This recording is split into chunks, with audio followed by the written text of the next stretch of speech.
Dans cette vidéo, je vais vous montrer comment monter une vidéo de voyage cinématographique. Dans la première partie, j'ai montré comment capturer vos séquences. Dans cette vidéo, nous allons les monter en une séquence cinématographique avec musique, étalonnage des couleurs et effets sonores. Voyons cette séquence, puis nous analyserons le montage et je vous expliquerai comment créer quelque chose de similaire.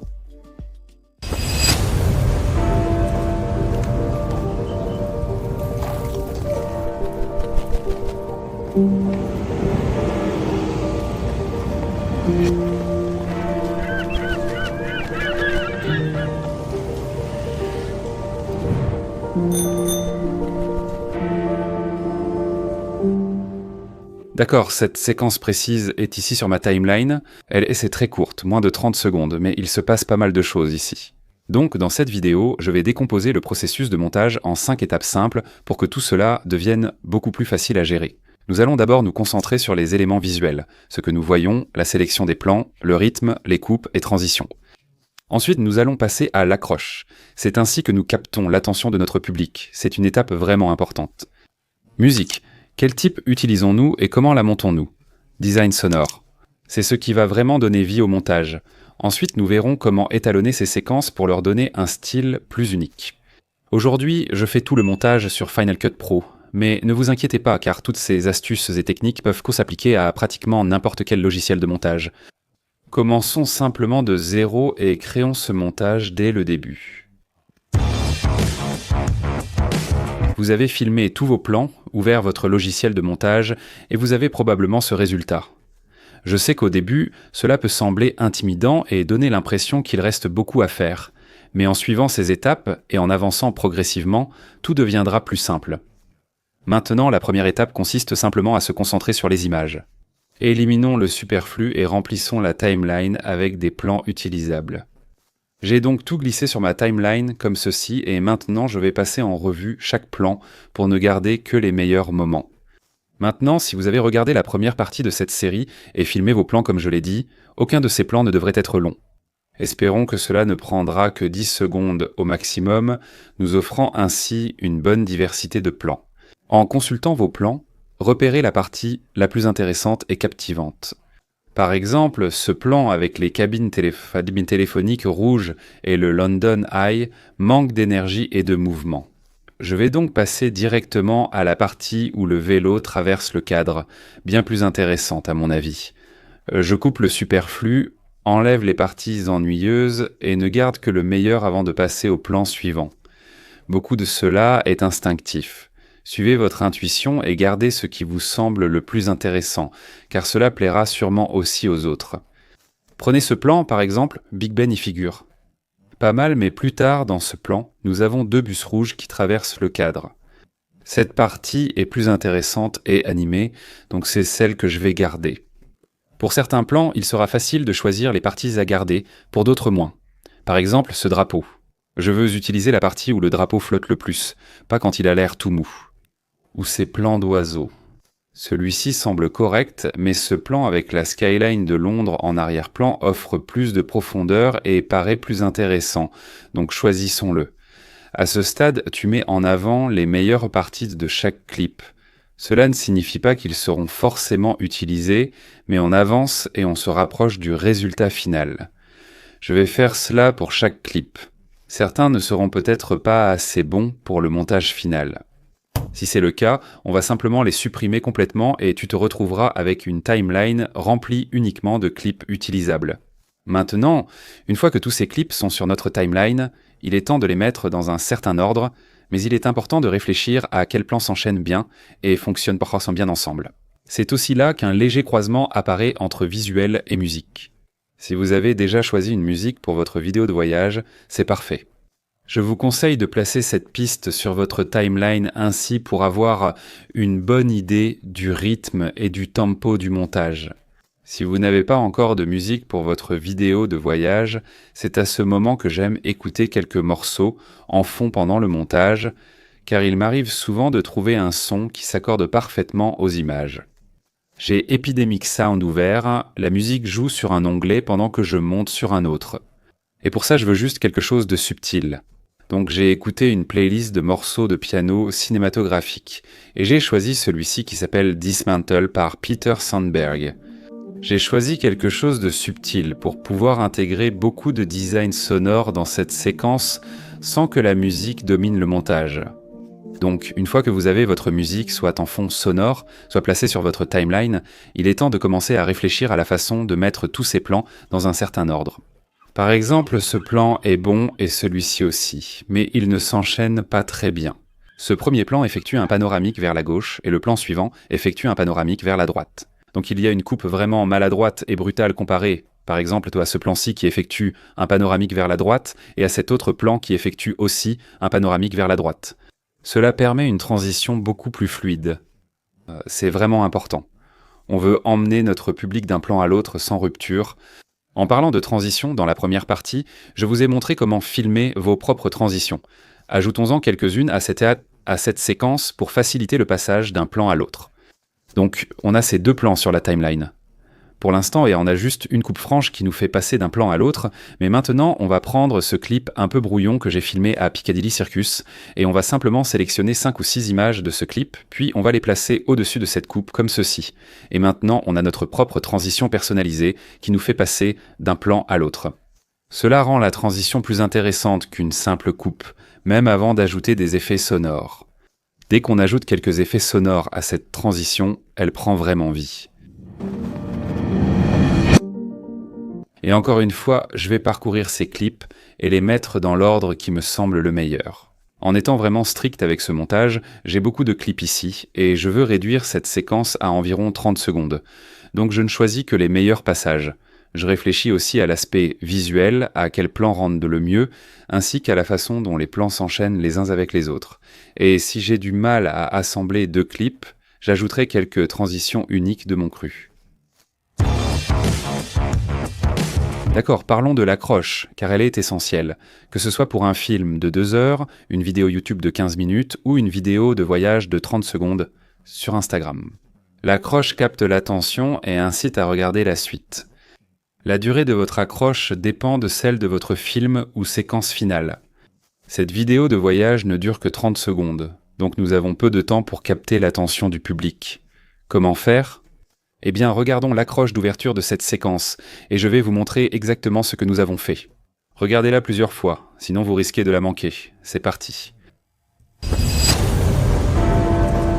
D'accord, et encore une fois. D'accord, passons rapidement à la 2e seconde. Et comme vous pouvez le voir, nous avons 7 plans dans les 2 premières secondes de cette séquence. Nous avons aussi des effets sonores, mais nous en reparlerons. Chaque plan a d'ailleurs une raison précise. Chacun a un but précis. L'importance de l'accroche au début de votre vidéo est essentielle. Donc ça vaut vraiment la peine de consacrer beaucoup de temps et d'attention aux premières secondes de votre vidéo. Maintenant, commençons par le début. Nous avons ici ce plan d'un policier. Nos yeux sont attirés par les visages, c'est donc une excellente image d'ouverture pour cette vidéo. Ensuite, on passe à un drapeau britannique, ce qui indique immédiatement à notre public où nous nous trouvons. Nous leur donnons des informations. Puis, on utilise une transition personnalisée avec un rapide panoramique à droite sur l'image d'un taxi noir. Encore une fois, très britannique et emblématique. Et ce taxi noir se déplace vers la droite, donc la transition entre la 3e et la 4e prise est beaucoup plus fluide. Nous avons un mouvement motivé. Nous faisons ensuite une coupe franche vers ce plan-ci, avec les cabines téléphoniques rouges et le London Eye, juste au moment où ce vélo traverse le cadre. Notez que ces 7 premiers plans conviennent parfaitement aux effets sonores par choix délibéré. Un drapeau flottant, une transition, un taxi noir, un vélo. C'est en partie pourquoi ces plans ont été choisis. Ce n'était pas seulement que nous donnons beaucoup d'informations à notre public et que nous rendons l'endroit où nous sommes parfaitement clairs, mais nous nous donnons aussi beaucoup d'options en matière de conception sonore. Depuis le London Eye, on enchaîne avec un plan de Big Ben, idéal pour les effets sonores, puis une cabine téléphonique rouge. Donc il se passe beaucoup de choses dans les premières secondes de cette vidéo, il faut la regarder plusieurs fois pour vraiment comprendre ce qui se passe, mais c'est exactement ce que nous voulons. Idéalement, on veut que les gens regardent cette vidéo, puis qu'ils reviennent la regarder à nouveau, doublant ainsi nos vues et augmentant les chances qu'elle soit recommandée par Instagram ou n'importe quelle autre plateforme sur laquelle vous la partagez.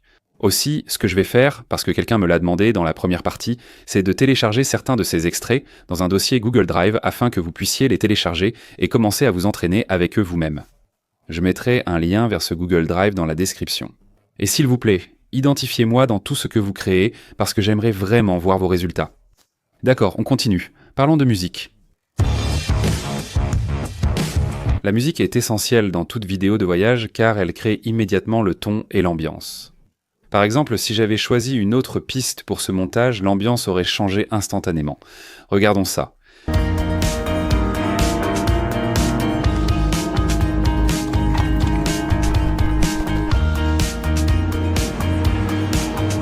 Oui, c'est assez différent, n'est-ce pas? Comme je l'ai mentionné, j'ai choisi quelque chose de très subtil pour ce montage. Un piano solo cinématographique doux parce que je voulais inclure beaucoup d'effets sonores dans ce montage et je ne voulais pas que la musique prenne trop le dessus, mais vous pouvez utiliser la musique qui, selon vous, fonctionne le mieux avec vos images. D'accord, donc une fois que vous avez votre piste et que vous l'avez placée sur votre timeline, vous voudrez peut-être peaufiner un peu votre montage. Peut-être qu'il y a des moments sur cette piste où vous pensez qu'un cut serait utile. Peut-être qu'il y a une partie lente dans cette piste où un plan conviendrait mieux qu'un autre. Vous pourriez vouloir réorganiser quelques-uns de ces plans pour qu'ils fonctionnent au mieux avec la piste que vous avez choisie. Et une fois que vous avez fixé vos plans ainsi que votre musique, il est alors temps de passer à la conception sonore. Nous allons utiliser 3 approches de conception sonore pour cette séquence. La première consiste à utiliser les sons naturels enregistrés ce jour-là. Ainsi, chaque plan a de l'audio. Inclure une partie de cet audio donne une atmosphère authentique au montage. Par exemple, nous avons le son de ce vélo lorsqu'il passe dans le cadre. Ça sonne très bien, alors gardons-le. Ou nous avons le son des sabots de ces chevaux frappant le sol. J'adore, ça sonne super, gardons-le. Je vais revoir cette séquence en conservant tous les sons naturels qui, selon moi, apportent quelque chose. De la même façon, il peut y avoir des plans où l'audio sonne vraiment mal ou de façon gênante, comme ce plan ici du vétéran de guerre qui salue. On peut en fait m'entendre le diriger en arrière-plan. Encore un salut et vas-y. Je ne veux vraiment pas que ma voix soit là-dedans, donc cet audio n'est pas utilisable, alors supprimons-le. Je vais aussi réduire un peu le volume de certains extraits, tout en surveillant attentivement les niveaux audio. Je ne veux que rien qui sature. On ne veut pas que nos niveaux audio passent dans le rouge. Et au final, on obtiendra une séquence avec de la musique ainsi que des sons naturels. À ce stade, vous remarquerez que si certains fichiers audio n'étaient pas utilisables et que vous les avez supprimés, il manque maintenant des morceaux d'audio tout au long de votre montage. Et si c'est le cas, nous allons simplement nous concentrer sur ces clips et remplacer l'audio. Par exemple, ce plan ici du drapeau britannique. L'audio original de ce clip est terrible. Klaxons de voiture et circulation. C'est ici que nous intégrons notre conception sonore. Si vous n'avez pas enregistré vous-même le son d'un drapeau flottant, ne vous inquiétez pas, il est facile d'en trouver en ligne. Je vais donc retourner sur Epidemic Sound, aller dans Effets sonores, chercher drapeau, et voilà, c'est ici. Son en tissu de drapeau flottant, parfait. Je vais donc télécharger ça et le placer sous mon clip du drapeau, et maintenant on a ceci. C'est tellement mieux, tellement plus professionnel. Encore une fois, on va parcourir cette séquence en cherchant les plans qui manquent de son, puis télécharger tout ce dont on a besoin ou qu'on pense ajouter à ces clips. Par exemple, je voulais vraiment le son de Big Ben dans l'accroche d'ouverture de cette séquence, mais bêtement, j'ai complètement oublié de l'enregistrer le jour même. Mais ce n'est pas un problème, car je suis simplement allé sur Epidemic Sound, j'ai tapé Big Ben, et il était là, l'effet sonore de la cloche de Big Ben de la City de Londres. Parfait. Tous ces plans d'oiseaux que j'ai ici sont superbes, mais je n'ai aucun son d'oiseau, comme le battement des ailes, ou les cris de mouettes, donc je vais simplement les télécharger. Le sound design et les effets ne servent pas seulement à remplacer un mauvais son, mais aussi quand on oublie de l'enregistrer. C'est pourquoi avoir accès à une immense bibliothèque d'effets sonores est extrêmement utile. D'accord, donc maintenant, ce que nous avons, c'est une séquence avec tous nos clips montés. Nous avons de la musique, des sons naturels de la journée, ainsi que des sons naturels que nous avons téléchargés et ajoutés nous-mêmes. Maintenant, la troisième façon dont nous allons travailler le design sonore dans cette séquence, c'est en utilisant des effets sonores non naturels. Mais qu'est-ce que je veux dire par effet sonore non naturel ? Eh bien, prenons par exemple l'accroche d'ouverture. Nous avons ici quelques sons naturels. Nous avons de l'audio original de la ville pour lui donner un peu d'atmosphère. J'ai trouvé sur Epidemic Sound un effet sonore de drapeau flottant. Mais regardez ici, nous avons un court effet sonore cinématographique intense. Un riser est un effet sonore qui débute doucement, monte en intensité, puis s'arrête soudainement. Voici à quoi cela ressemble. Les risers sont d'excellents effets sonores à avoir dans votre arsenal de montage et ils peuvent vraiment ajouter une touche créative à vos montages. Mais un riser n'est pas vraiment un son naturel. Ce n'est pas quelque chose que vous entendriez normalement en ville. Ce n'est rien comparé au bruit de la circulation ou aux carillons de Big Ben qui sont des sons non naturels. Inclure des sons non naturels dans votre montage est aussi essentiel que d'y ajouter des sons naturels. C'est bien sûr un choix stylistique, mais personnellement, je pense qu'ajouter ces sons fait souvent la différence entre un montage banal et quelque chose de bien plus susceptible de capter l'attention de votre public. Je vais repasser sur ce montage pour ajouter davantage d'effets sonores non naturels. L'essentiel est de les ajouter uniquement s'ils apportent au montage ou ont du sens. Un effet de montée au début a du sens parce que, comme nous le savons, il y a 7 clips dans les premières secondes qui s'enchaînent très rapidement. Cela fonctionne bien avec l'intensité d'une montée. Les transitions ajoutées entre les clips créent un bel effet de montée. Les sons de souffle sont aussi une bonne option. Ces mouvements rapides de panoramique que nous avons tout au long du montage rendent très bien, mais ajoutez un effet sonore de souffle et ils prennent vraiment vie. Ce plan ici, par exemple, passe rapidement du taxi noir à ce gars sur un vélo. Ajoutons un effet sonore de souffle entre ces clips, puis le son d'une sonnette de vélo. Voici à quoi ressemblait le plan avant. Et voici à quoi ça ressemble maintenant. Comme vous pouvez le voir, en ajoutant une combinaison d'effets sonores naturels et artificiels à vos montages, c'est vraiment un excellent moyen de les faire passer au niveau supérieur. Très bien, poursuivons avec l'étalonnage des couleurs. Maintenant, l'étalonnage des couleurs est votre occasion de donner à votre montage un style unique et personnalisé. Et dans ce cas, censément, c'est aussi un excellent moyen de faire en sorte que mes images de smartphone ressemblent moins à des images de smartphone.